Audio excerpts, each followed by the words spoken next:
доктор Питер Левинегийн гаргасан somatic experience бол trauma эдгэрэл тал дээрээ маш зөөлхөн, дээрээс нь үнэхээр үр дүнтэй арга байдаг.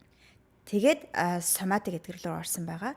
Ерөөсөө somatic эдгэрэл гэдэг маань бидээр ерөөсөө энэ альва одоо сэтгэл хөдлөлч бай, би ингээд бидний дотор өрнөж байгаа үйл явдал чинь бодлын түвшинд, оюун ухааны түвшинд явдаг юм байна.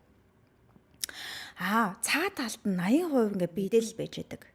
Тэрэн дээр байгаа гацаа, тэрэн дээр байгаа төгжээ, тэрэн дээр байгаа одоо алдаатай дасан зохицлууд тийм ээ лиг суллаад гацааг нь суллаад зөв голдролд нь оруулаад одоо өөрийнх нь хэмнэлийг ингээд байгалийн хэмнэл нийцүүлээд олоод өчгөмөл хүн угаасаараа өөрийнхөө тэр creative energy те бүтээлч энерги амин эрчимдээ хөтлөгдөөд угаас аваад учруулцдаг.